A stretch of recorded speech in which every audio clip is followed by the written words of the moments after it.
Welcome, guys, to episode number 1 of Followers of the Multiverse, the show where we talk about everything in the Marvel Cinematic Universe. And today is our official first episode, and what better thing to talk about than the newest installment in the MCU, The Eternals. I'm your host, David Triana, and I'll be giving you my spoiler-free review for The Eternals, which comes out tonight, so if you didn't go to the Thursday preview, please go see this movie tonight or as soon as you can, because this movie is so much fun. You do not want to get spoiled. It's just a really, really, really good time. So without any further ado, let's just get into it. Right off the bat, I'm going to tell you that I absolutely loved this movie.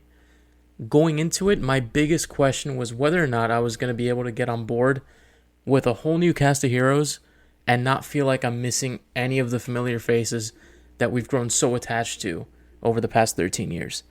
And I know that with long-established franchises like the MCU, when you introduce something new like this, to me, that's the biggest hurdle you have to jump over.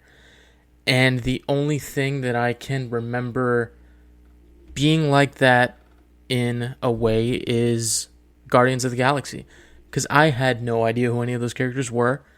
I know I liked the actors, but I'm like, a talking tree, a talking raccoon, what's going on here? And obviously it's not as outlandish as that, but again, you've been with the same core group for so long that to have a story that doesn't have any of those characters, it's going to be a challenge, or so you think. But I'll tell you, within 10 minutes, those worries completely faded away, and I found myself actually completely on board with the characters in the same way that I was with our original Avenger crew. And it's a super impressive feat for a movie like that, because aside from a few references to the larger MCU, you really wouldn't know that this is a Marvel film.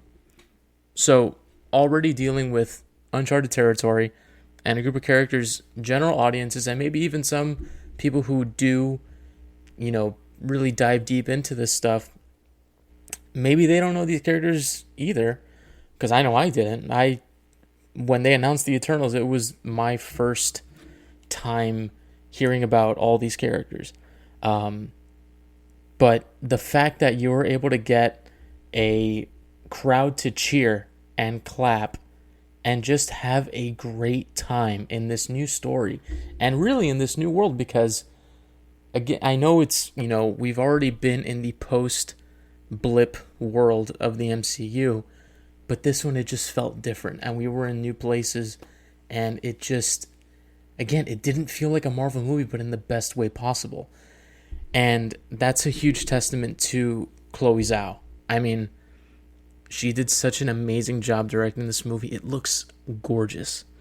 And you really understand how, going on location and having these really intimate moments with these characters, it's really, really impressive what they were able to do.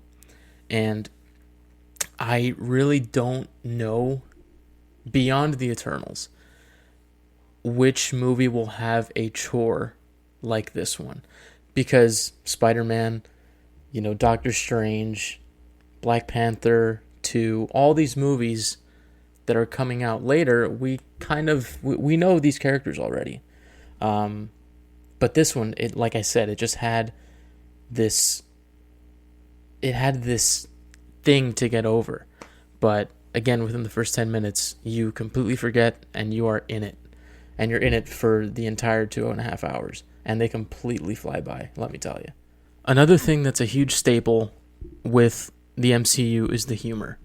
And I thought the humor worked great in this movie, mainly because they didn't delegate all the humor to one character. Everyone had their own moments, and they didn't feel forced. And I know that, especially for movies like this, you don't want it to feel jokey, and that's how I kind of felt with Guardians of the Galaxy Volume 2. I felt like there were just too many jokes, and they didn't work as well for me. But this one, the Eternals just had this way of really understanding each character and the humor of each character, and made it work in the scenes that they were in. And I think that's a huge credit to, obviously, the actors for being able to pull that off. Like, the comedic timing was great, and it really fit into what we've come to know from the MCU. So that was another huge high point for me.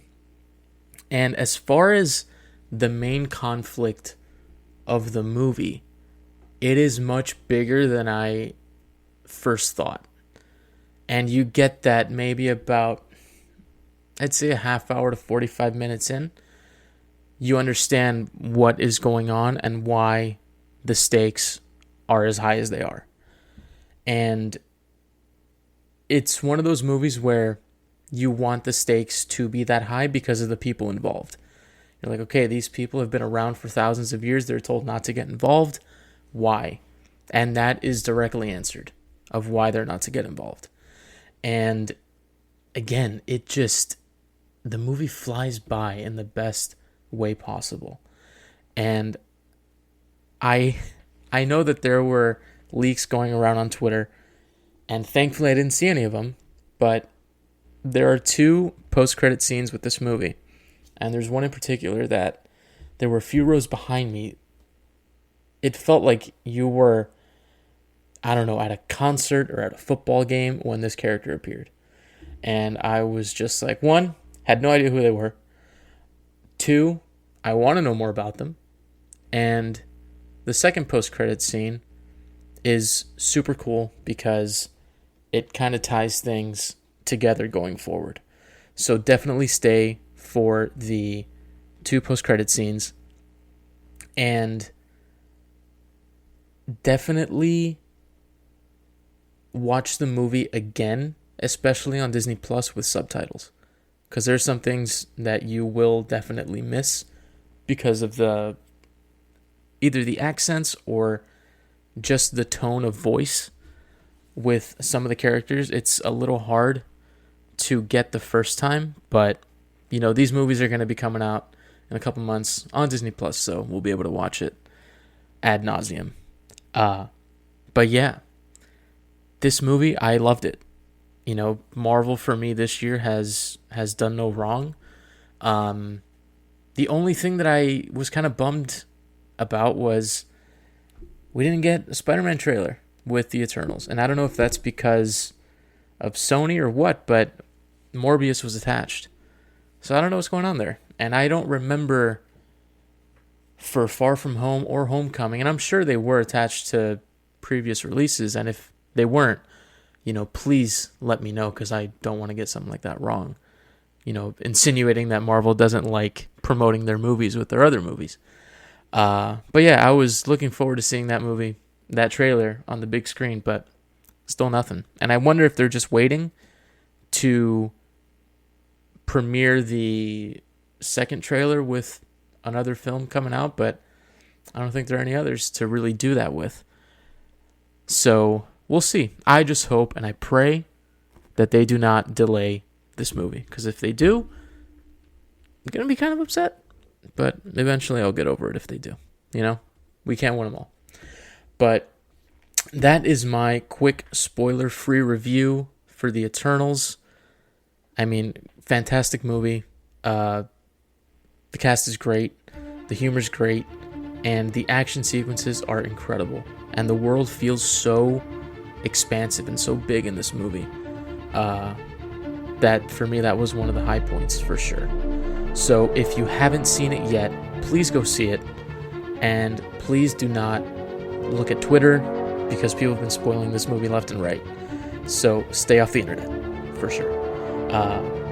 But thank you guys for listening to our first official episode of Followers of the Multiverse. And we hope to see you next week.